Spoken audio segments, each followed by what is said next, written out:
오늘 본문 말씀은 이제 예수님께서 십자가에서 죽으신 후에 부활하시고 이제 그 직후의 상황들을 담고 있는 말씀입니다.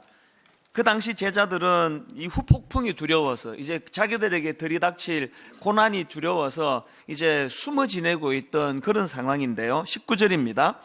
이날 곧 안식 후 첫날 저녁 때에 제자들이 유대인들을 두려워하여 모인 곳의 문들을 닫았더니 예수께서 오사 가운데 서서 이르시되 너희에게 평강이 있을지어다. 또 21절에서도 예수께서 또 이르시되 너희에게 평강이 있을지어다. 아버지께서 나를 보내신 것 같이 나도 너희를 보내노라. 지금 어떤 상황인지 아시겠죠? 이렇게 제자들이 두려워 떨고 있는 그런 상황인데 부활하신 예수님께서 그 제자들을 찾으셔서 위로해 주시고 힘을 주시는데요. 가만히 보니까 이때 예수님이 주신 말씀이 두 가지더라고요. 하나는 너희들에게 평강이 있을지어다. 그리고 또 하나는 나도 너희를 보내노라. 이 사명을 주시는 내용을 볼 수가 있습니다.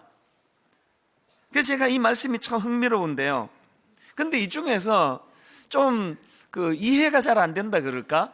이게 참 독특하다는 느낌을 주는 말씀이 뭐냐 하면은 예수님께서 이제 19절에서 두려워 떠는 제자들에게 평안을 주시지 않습니까? 그래서 20절에 그 제자들에게 두려움이 사라지고 기쁨이 회복되는 것을 볼 수가 있습니다. 20절입니다. 이 말씀을 하시고 손과 옆구리를 보이시니 제자들이 주를 보고 기뻐하더라. 이렇게 이미 20절에서 제자들이 평안을 되찾았습니다. 그런데 이상한 거는 21절에서 이미 20절에서 평안을 되찾았는데 또 주님이 21절에서 또 평안을 구합니다. 21절을 보십시오. 예수께서 또 이르시되 너희에게 평강이 있을지어다. 이미 평강이 있는데 왜 이거를 또 구해 주시느냐?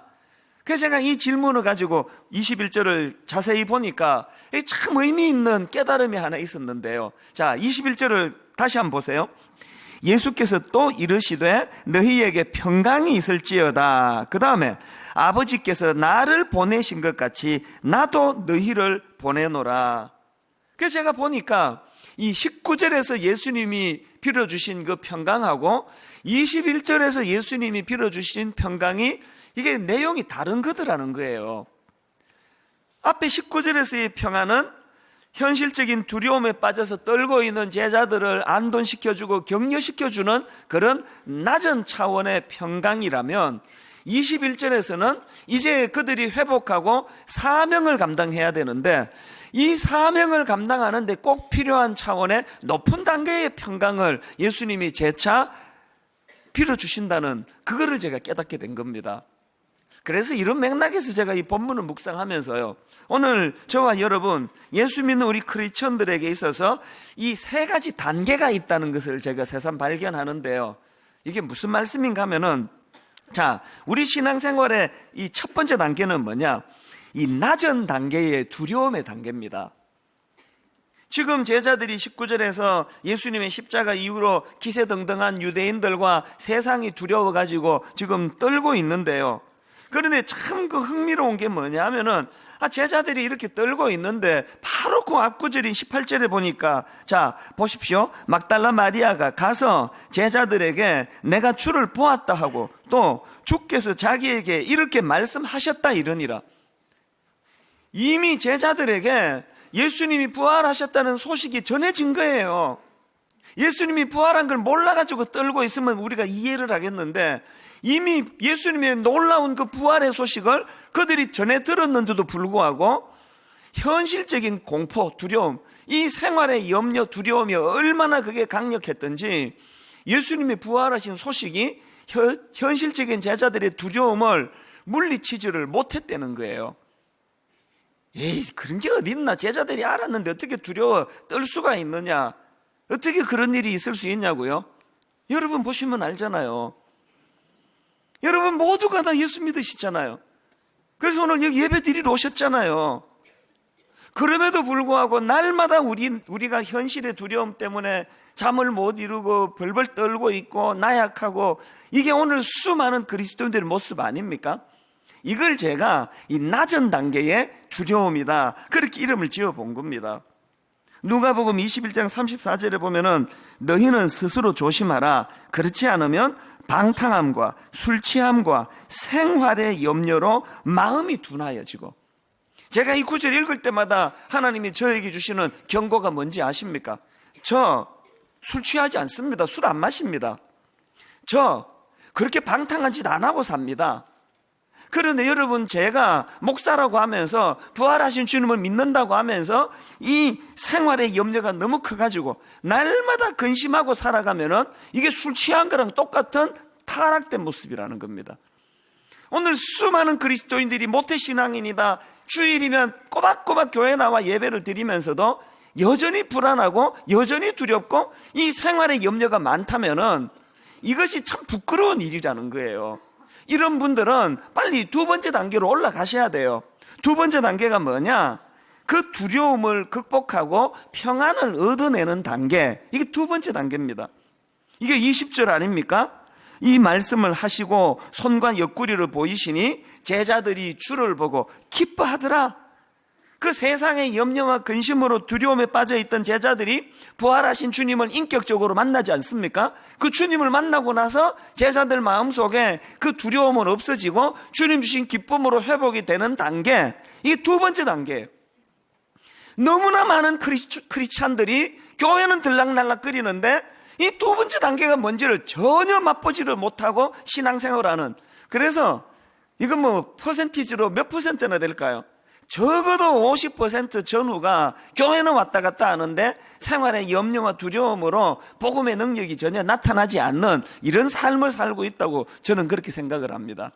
저는요, 진심으로 오늘 예배 드리는 여러분 정말 내가 사랑하는 마음으로 권면하는데요, 기왕에 여러분이 크리스찬인데 교회를 다니시는데 날마다 이 낮은 단계의 두려움에 빠져가지고 잠을 못 자고 불면증 가지고 걱정 많고 근심 많은 이런 상태로 사시지 말고 부활하신 주님을 인격적으로 만나는 여러분 되시기를 바랍니다.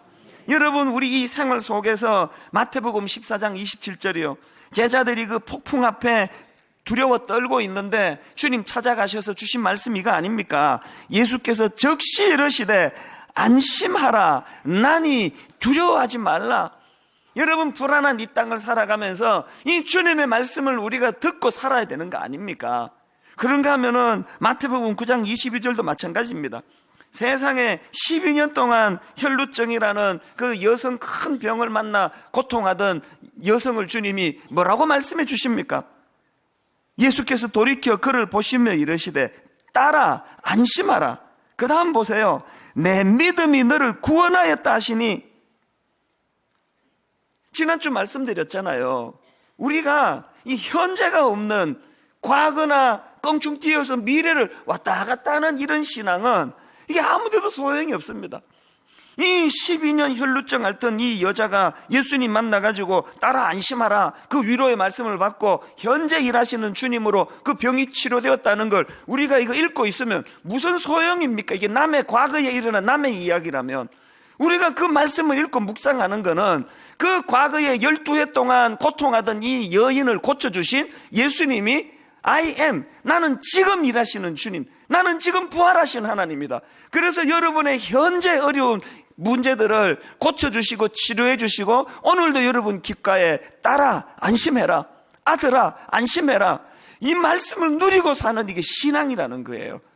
저는 여러분들이 빨리 이 낮은 단계의 두려움에 빠져있는 첫 번째 단계를 벗어나 두 번째 단계로 진입하는 여러분들이 되시기를 바랍니다. 그런데 여기서 중요한 게 뭐냐면은 이 두 번째 단계가 이처럼 소중하기는 하지만 이게 우리의 최종 목표는 아니라는 거예요. 세 번째 단계가 또 있습니다. 세 번째 단계가 뭐냐? 이거는요, 주님 주신 사명을 감당하는 과정에서 찾아오는 높은 단계의 두려움을 우리가 자발적으로 누리는 거예요. 그리고 그 높은 단계의 두려움을 사명을 감당하는 과정에서 이 두려움을 경험하는 자들에게 주시는 주님의 21절에 높은 단계의 평안, 이것을 얻어내는 것이 우리 신앙의 최종 목표라는 것입니다. 여러분, 고린도전서 15장의 별명이 뭔지 아시죠? 고린도전서 15장은 부활장이라는 별명이 있습니다. 그래서 성경에마다 그런 별명이 있는 장이 있거든요. 고린도전서 13장 하면은 사랑장, 또 고린도전서 12장 하면은 은사장, 이러면 각 특색이 있는데요. 고린도전서 15장은 그 별명이 부활장입니다. 왜?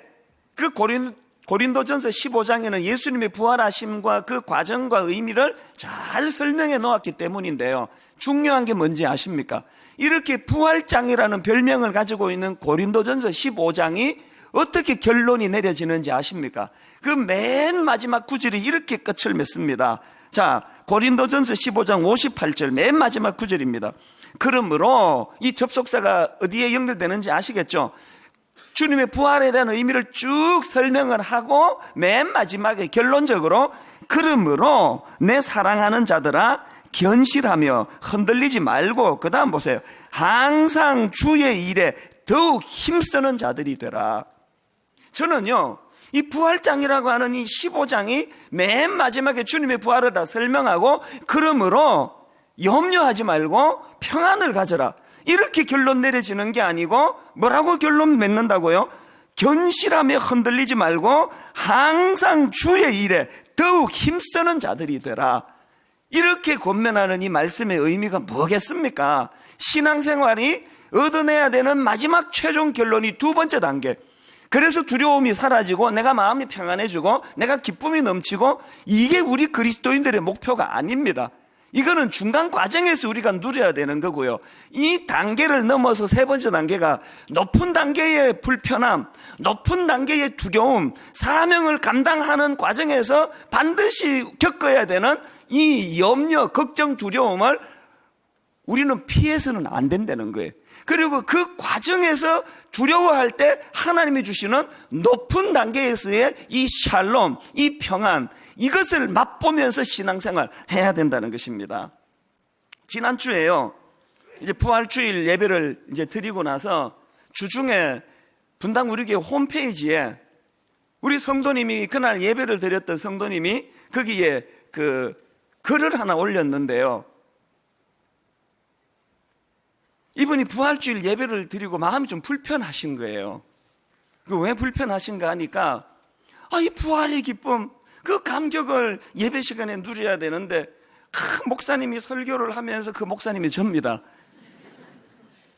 그냥 빚이 얼마라 그러고,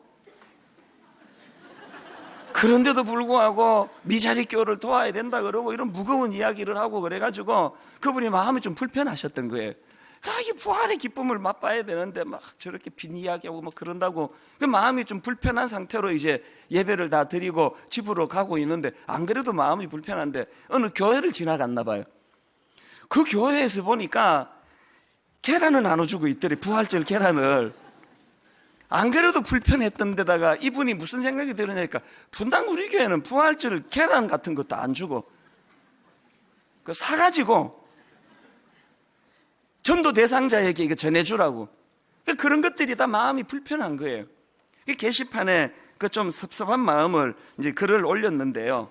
여러분, 사실 제가 그 글을 보면서 그분께 참 죄송했어요. 찬찬히 읽어보니까 다 맞는 이야기예요. 이 부활절날 기뻐 찬양하고 춤추고 노래하고 뭐 그렇게 해야 되는데, 이 교회가 그냥 그 계란도 하나 안 주고. 그래서 제가 진심으로 미안한 마음이 있었습니다. 사실 분당 우리 교회는요, 성도들에게 부담을 많이 주는 교회 아닙니까? 모처럼 예배 드리러 왔는데 매주일마다 영상으로 제일 먼저 나오는 광고가 기존 신자 등록을 안 받으니까 여러분들은 자신을 더 필요로 하는 교회로 가시라고. 이거 참 듣기 따라 신뢰되는 광고 아닙니까? 또 이제 한 7년, 8년 있으면은 10,000명에서 15,000명 작은 교회로 이제 파송해야 된다고 막 틈만 나면 이런 부담스러운 이야기를 계속 하는 게 분당 우리 교회니까 그 성도님들 마음이 이해가 돼요. 누가 그러더라고, 목사님, 갈 때 가더라도 있을 때라도 마음 좀 편하게 있읍시다. 그게 참 너무 죄송해요. 그게 이해가 돼요. 그래서 제가 게시판 그분에다가 내가 참 사과의 글을 썼습니다. 내가 표현이 부족하고 그래서 마음이 그렇게 불편했다면 참 양해해 달라고. 그래서 제가 진심으로 미안한 마음으로 글을 썼는데요. 그런데 여러분, 그 글 쓰신 분에게 진심으로 미안한 마음이 드는 동시에 또 한편으로 제게 무슨 생각이 들었냐면요, 지난 부활주일 날 이분이 가졌던 그 불편함이요, 이 세 번째 단계, 이 높은 단계, 그저 우리가 이곳에서 잘 먹고 잘 사는 그것이 목표가 아니고 작은 교회들을 향한 우리 연약한 교회를 섬기는 차원에서 겪어야만 되는 불편이라면 그분 부활절 예배 제대로 잘 드린 거다, 그거 제대로 잘 드린 예배 맞다, 내 마음에서 그런 생각이 드는 거예요. 그러면서 제 머리에 떠오르는 게 사도행전인데요. 여러분이 사도행전의 구조를 한번 보세요. 보통 목사님들이 이제 초대교회로 돌아가자 교회의 모범을 설교할 때 주로 인용하는 게 사도행전 2장에 나오는 말씀 아닙니까? 44절부터 나오는 이 말씀 아마 다 익숙하실 거예요. 믿는 사람이 다 함께 있어 모든 물건을 서로 통용하고 또 재산과 소유를 팔아 각 사람의 필요를 따라 나눠주며 날마다 마음을 같이하여 성전에 모이기를 힘쓰고 집에서 떡을 떼며 기쁨과 순전한 마음으로 음식을 먹고 하나님을 찬미하며 온 백성에게 칭송을 받으니 주께서 구원받는 사람을 날마다 더하게 하시니라. 그래서 보통 설교할 때 초대교회로 돌아가자, 교회의 모습을 회복하자, 이렇게 설교하는데요, 그 틀린 말씀은 아니에요. 그러나 이게 지나치게 강조되면 성경의 균형을 깨는 잘못된 설교가 될 수 있습니다. 왜 그렇습니까? 여러분, 사도행전을 하나님이 우리에게 주신 목표는요, 2장을 결론으로 내리기 위해서 주신 게 아니에요. 2장은요, 이 초대교회의 그 회복과 부흥은요, 진짜 주님이 이루고자 하는 꿈을 이루기 위한 과정에 불과합니다. 다 아시지만 사도행전 전체를 요약해 놓은 말씀이 사도행전 1장 8절 아닙니까? 이 사도행전 1장 8절은요, 사도행전 전체를 축약해 놓은 말씀인데 한번 보시기 바랍니다. 오직 성령이 너희에게 임하시면 너희가 권능을 받고 예루살렘과 온 유대와 사마리아와 땅 끝까지 이르러 내 증인이 되리라 하시니라. 사도행전은 이 8절이 압축된 말씀이에요. 그래서 여러분 아시지만 사도행전이 첫 출발은 그들이 발 딛고 있던 예루살렘으로 배경을 시작하는데 사도행전의 마지막은 로마로 끝을 맺는 거 아닙니까? 그래서 제가 주장하는 게 뭐냐 하면은 분당 우리 교회가 지난 10년 동안에 이 2장에서의 아름다운 초대교회의 모습을 우리가 본받으려고 애를 많이 썼습니다. 그래서 너무너무 신실하고 인격적이고 좋은 성도들이 모여가지고 참 기뻐 예배하는 좋은 교회가 됐습니다. 제가 여러분에게 입에 발린 아부하는 게 아니고요, 저는 진심으로 하나님 앞에 여러분 때문에 행복한 목사예요. 제가 우리 어머니에게, 미국에 계시는 어머니에게 전화를 드릴 때마다 하는 말씀이 그거예요. 저는 좋은 성도 만나서 복 터졌습니다. 어머니, 저는 우리 성도님들 목회하는데 스트레스가 하나도 없습니다. 저를 힘들게 하는 성도 아무도 없습니다. 어머니 그걸 내가 자랑해요. 근데 왜 1만 성도 파송 운동이라는 이상한 운동을 이 행복한 교회에서 왜 하느냐고요. 여러분 안 나가시면 제가 은퇴할 때까지 여러분과 이렇게 지낸다면 제게 이게 얼마나 기쁨이고 행복이겠냐고요. 왜 해야 되느냐고요. 여러분, 교회는 우리 알콩달콩 행복하자고 있는 게 아니기 때문이에요. 기독교 역사를 다 아시잖아요. 한번 기독교 역사까지 갈 건 뭐 있습니까? 대한민국에 그동안 부흥하고 은혜가 되던 소문난 좋은 교회들이 바로 이 사도행전 2장에 우리끼리 떡에 먹고 나눠 먹고 친교하고 우리끼리 잘 지내는 거기에서 진도가 나가지 않고 머물 때에 반드시 교회는 변질되고 타락한다는 것을 우리가 기독교 역사를 통해서 보고 있는 거 아닙니까? 분당 우리 교회가 지금 너무너무 재밌게 잘 지낸다, 좋은 사람들이 모였다, 우린 서로 사랑한다, 다락방에서 형제보다 더 잘 지낸다, 이렇게 하고 우리가 주저앉아 있으면 우리 교회는 반드시 타락할 수밖에 없는 거예요. 그래서 여러분, 그 낮은 단계의 불안과 두려움에 있던 우리들이 두 번째 단계로 넘어가 하나님 은혜를 누리고 마음의 평안이 왔다면 반드시 높은 단계의 세 번째 사명의 길로 나가야 된다는 겁니다. 이게 1만 성도 파송 운동입니다. 1만 성도 파송 운동은요, 주변의 작은 교회를 살리자고 하는 운동이 아니고요, 우리 살자고 하는 운동이에요. 우리의 타락을 막는, 우리의 변절을 막는, 그리고 이런 일들을 행할 때 성령님이 우리에게 어떤 충만한 역사를 주시는가를 맛보기 위한 놀라운 운동입니다. 지난주 부활주일 날 교회가 달걀도 안 주고 사서 전도하는 데 쓰라 그러고, 여러분 마음을 불편하게 해서 지난주 예배가 마음이 불편하셨다면 여러분 예배 잘 들으신 거예요. 그게 부활절의 예배가 그래야 되는 거예요. 늘 우리는 먼저 내가 회복이 되고 내가 은혜를 받고, 그리고 거기에 머무는 게 아니고 내가 회복되자마자 하나님 주신 사명으로 눈을 돌려야 되는, 이 자동으로 눈이 돌아가야 됩니다. 내 인생의, 내 목회의 마지막이, 그래서 분당 우리 교회에서 나는 해피하게, 행복하게, 어떤 목사님보다 더 잘 은혜를 누리며 잘 살았다, 이렇게 결론을 내리면 제 목회는 타락한 목회가 되는 겁니다. 우리 인생도 마찬가지예요. 왜 오늘 우리가 이 선교의 주의를 정해가지고 여러분 집에 가셔서 나누어 드린 이 선교 가이드북을 꼼꼼히 들여다보세요. 저는 이 가이드북을 보면서 얼마나 많이 은혜를 받는지 몰라요. 우리 국내 선교, 해외 선교 분과 수많은 성도님들이요, 어떤 팀은요, 지금 우리 교회가 섬기고 있는 미자립교회 134교회를요 순회를 하고 계세요. 도와드릴 게 없나? 여러분, 이 134개 교회가 다 뭐 여기에 한 동네 살고 있는 교회 아닙니다. 전국에 다 흩어져 있습니다. 그런데 저 같은 목회하는 사람도 아니고 여러분 중에 그냥 직장 생활하고 일반 성도님 중에 틈만 나면 그 교회들을 방문하고 그 섬기고 있는, 그게 얼마나 이게 힘드는 일이겠냐고. 그러면서 거기에 보람이 있고 성령님의 위로가 있으니까 그 사역을 하시는 거 아닙니까? 여러분, 우리 교회 안에 교정 선교라고요, 일시적으로 잘못을 저질러 교도소에 가 낙심한 분들에게 정기적으로 찾아가 말씀으로 그들을 위로하고 소년원을 방문하고 소년원에서 나온 그 아이들을 도와주고, 이런 일들을 지금 왜 열심히 하고 있겠냐고요. 여러분, 우리 교회가 돕고 있는 해외 선교하고 계시는 해외 선교사님 76 가정을 너무너무 정성으로 섬기는 분들이 다 여러분 같은 우리 교회의 평신도들입니다. 그분들은 할 일이 없어서 그거 하고 있는 거 아니거든요.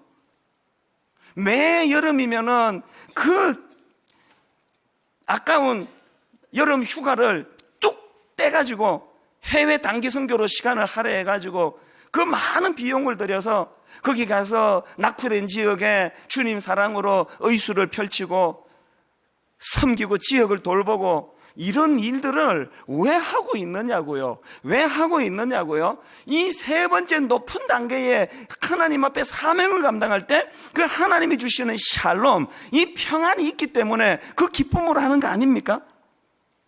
저는 오늘 이 선교주의를 맞이해서 분당 우리 교회에 더 많은 우리 성도님들이 여기에 있는 선교사에게 동참하고 꿈을 같이 나누고 땅끝까지 복음을 증거하는 일에 쓰임 받았으면 좋겠습니다. 그러나 여러분, 오늘 이렇게 해가지고 회원 많이 모집하려고 이 선교주의를 하는 거 아니에요. 우리가 교회에서 하고 있는 이 선교사에게 얼마나 많이 동참하느냐, 이것도 중요하지만 이것보다 더 중요한 게 뭐냐? 미셔널 라이프, 미셔널. 우리 교회에서 이 미셔널 라이프 혹은 미셔널 처치, 이런 용어들을 종종 들으실 텐데요. 이 미셔널 라이프가 뭐냐? 사도행전 1장 8절을 다시 한번 보시기 바랍니다. 같이 한번 읽어보시겠습니까? 오직 성령이 너희에게 임하시면 너희가 권능을 받고 예루살렘과 온 유대와 사마리아와 땅 끝까지 이르러 내 증인이 되리라 하시니라. 이 사도행전 1장 8절은요, 두 가지 균형을 가지고 읽으셔야 돼요. 첫 번째 균형이 뭐냐? 우리가 잘 알듯이 선교는 땅 끝까지 확산해야 된다는 거예요. 내가 발을 딛고 있는 이 분당으로부터 시작해가지고 경기도를 넘어 대한민국을 넘어 아프리카로 중동으로 땅 끝까지 복음은 확산돼야 된다는 거예요. 그런가 하면은 또 다른 한 균형이 뭐냐 하면은 선교는 지역별 차별이 없다는 말씀을 주시는 거예요. 이 1장 8절에 보니까요, 예루살렘과 온 유대와 사마리아와 땅 끝까지 이르러, 여기에 와, 또 무엇과 이걸 원어로 보니까요, 영어로 치면 and에 해당되는 이 카이라는 접속사를 사용하고 있습니다. 여러분 그 영어 문법으로 등위 접속사를 다 하시지 않습니까? A and, B and, C and, D and 할 때 이 and가 등위 접속사 할 때는 A와 B와 C와 D가 차별이 없다는 거예요.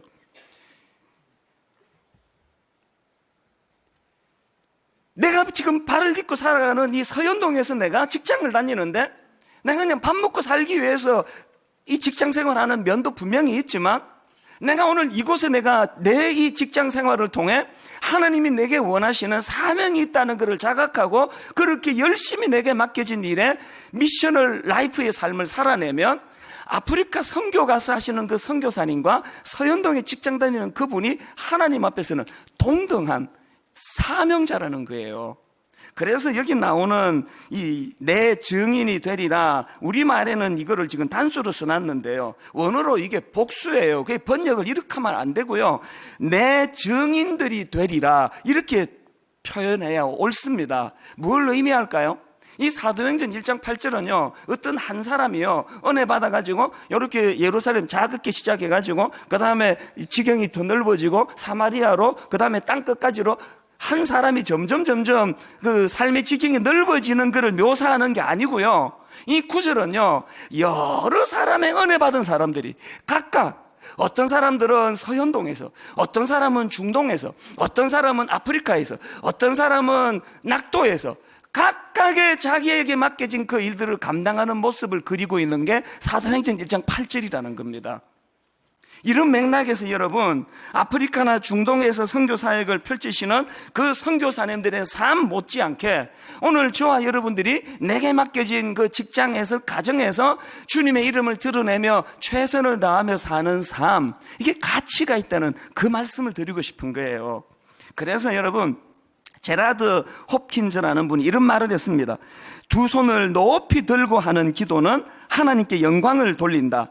하지만 그름 쇠스랑을 손에 든 남자, 오물통을 든 여자도 그분께 영광을 돌린다. 다시요. 두 손을 높이 들고 하는 기도, 우리 예배드리다가 은혜 받으면 두 손 들고 찬양하고 기도하지 않습니까? 두 손을 높이 들고 하는 기도는 하나님께 영광을 돌린다. 하지만 그름 쇠스랑을 손에 든 남자, 오물통을 든 여자도 그분께 영광을 돌릴 수 있다는 거예요. 그리고 존 시맨드라는 분이 비슷한 말을 했습니다. 교회는 단지 선교를 소유하고 있는 것이 아니라 교회는 선교이다. 교회는 그저 선교부를 가지고 있는 것이 아니라 선교적 성향을 가지고 있다. 그러므로 선교는 부차적이 아니라 본래적이며 선택적이 아니라 근본적인 것이다. 무슨 뜻인지 아시겠죠? 선교는 이 중에 열심히 특심인 사람 몇 명이서 선교반에서 활동하고 있는 그게 교회가 아니고요, 교회라면 모든 구원받은 하나님의 자녀들은 다 이 선교적인 마인드, 선교 지향적인 꿈을 가지고 있어야 된다는 겁니다. 우리 삶의 그 자리에서 말이에요. 최근에요, 시카고에 계시는 어떤 권사님이 한국을 방문하셨는데요, 저도 그 권사님을 누군지 모르고요, 그 권사님도 저를 잘 모르시는 분이에요. 그런데 이분이 한국에 오셔가지고 저를 만나겠다고요 이제 전화를 주신 거예요. 마침 그날 제가 이런저런 스케줄이 많아가지고 그 권사님을 못 뵀습니다. 못 만났더니요, 그 다음날 아침에 권사님께 전화를 드렸더니 권사님 하시는 말씀이 저한테 뭘 전해줄 게 있다는 거예요. 꼭 만나야 된다는 겁니다. 그 연세도 많으신 이 어른이요, 그 동생분이 경기도 파주에 사셔요. 파주에 지금 머물고 있다는 거예요. 파주에서 분당까지 오면은 이게 대중교통으로 오신다는데요, 못 잡아도 이거 2시간 가까이 소요되는 거 아닙니까? 그래서 기어이 그날 오셨어요. 동생과 더불어 저희 교회로 물어 오셨는데요, 뭘 전해주고자 하는가 보니까 돈 1,800만 원을 갖고 오셨어요. 그러면서 하시는 말씀이, 당신이 지금 미국 교포인데 계속 하나님이 자기에게 부담을 주셔가지고 틈틈이 모아놓은 이 1,800만 원을 작은 교회를 위해서 좀 써달라는 거예요. 그리고 이분 부탁이 한 교회만 쓰지 말고 가능한 한 여러 교회에 이 돈이 쓰이면 좋겠다. 그래서 이분이 이제 믿을 만한 사람을 찾아야 되는데 자기가 저를 택한 거예요. 여러분, 저 이런 사람입니다. 이 믿을 만한 사람을 찾아가지고 알지도 못하는 저에게 전화를 주셔서 1,800만 원을 가지고 왔어요. 여러분, 이게 예수 안 믿는 사람이라면 이해가 될까요, 이게? 연세 대신 그 할머니, 권사님, 이 100살까지 살아야 되는 시대에 그거 넣어놓고 아껴 그렇게 쓰셔야 되는 거 아닙니까? 왜 1,800만 원이라는 그 큰 돈을 알지도 못하는 저에게 맡겨가지고 작은 교회를 위해 써달라고 그러시느냐고요. 그게 미션을 라이프예요. 하나님이 당신에게 주신 은혜, 그 은혜의 감격으로 하나님 주신 부담이거든요. 모처럼 한국 방문해가지고 어제 저 기다리느라 하루를 다 날렸대요. 하루 종일 기다렸대요. 그 다음날 파주에서 여기 왔다가 돌아가시면 적게 잡아도 4시간 가까이 시간, 또 거의 반나절 공친 거 아닙니까? 왜 그래야만 된다고요? 이유 없습니다. 그게 미션을 라이프예요. 내가 은혜 받았다면 나만 돌아보는 게 아니고, 그래서 그 귀한 돈을 함부로 쓰겠습니까? 선교 담당 목사님을 불러가지고 이런 사연이 있는 돈이니까 이걸 잘 써달라고 그랬더니요, 회의를 했대요. 그래서 이거 우리 교회가 돕고 있는 교회들을 안 그래도 지금 순회하고 있으니까 그 교회가 지금 낡고 막 페인트도 벗겨지고 이런 게 많아서 교회를 좀 개량하는데 이 헌금을 좀 쓰면 좋겠다는 의견도 있다 그러고, 또 목사님들 차량이 지금 너무 노후돼가지고 고장나고 이런 교회들이 여러 교회가 있는데 그 차량 수리하는데 이 돈을 쓰면 좋겠다 이런 의견도 있다 그러고, 또 그 미자리 교회 목사님 자녀들 장학금으로 이걸 쓰면 좋겠다 이런 의견이 있다 그러고, 결정을 어떻게 내린지는 전 몰라요. 그것까지는 제가 관여하지 않습니다. 오늘 우리가 이 낮은 단계, 세상의 염려, 불안, 근심 이렇게 허덕이고 살던 우리가 두 번째 단계의 은혜를 받아서 주님이 주시는 평안으로 회복이 됐다면 세 번째 단계로 나아가셔야 된다는 거예요. 사명을 감당하는 차원에서 찾아오는 이 불편함, 이 권사님이 겪어내고 계시는, 저는 오늘 결론을 맺으면서요, 2009년도에 제가 안식년을 얻어가지고 그때 LA에 있는 그 풀러 신학교에 공부하러 간 적이 있지 않습니까? 1년 동안 공부하러 갔는데요, 제가 풀러 신학교에 가서 보니까 거기가 그 선교와 관련된 학과가 굉장히 유명한 학교예요. 그래서 전 세계에서 선교사로 수고하시던 선교사님들이 안식년으로 이제 거기 와서 쉬고 충전하고 공부하고 그런 선교사님들이 많은 거예요. 그래서 제가 많은 선교사님들을 만났는데요, 울기도 많이 울었습니다. 감동도 많이 받았습니다. 그래서 제가 그 선교사님들에게 은혜를 받고 안식년 마치고 복귀하자마자 요셉의 창고를 열어라. 그래서 그때 여러분 헌금해서 그때 11억인가 12억인가 내 기억으로 너무너무 많은 창고를 열어 좋은 일을 하지 않았습니까? 그게 선교사님들에게 제가 은혜 받아서 그런 거예요. 그 과정에서 한 선교사님을 만났는데요, 이분은 아프리카 에티오피아 지역에서 선교하시던 분인데요, 저는 이분이 만든 동영상을 보고 참 많이 울었습니다. 화려하게 만든 것도 아니에요. 그런데 그 열악한 지역에 어린 애들 데리고 사모님과 더불어, 저는 오늘 말씀 이 동영상을 같이 보는 것으로 결론을 지으려고 하는데요, 여러분 많이 느낌이 오실 거라고 저는 믿습니다. 이 시간 혹시 인터넷으로 음성으로 제 설교를 듣는 분 계시면요, 꼭 여러분 영상으로 이 동영상을 보시기를 강하게 권합니다. 같이 보시겠습니다.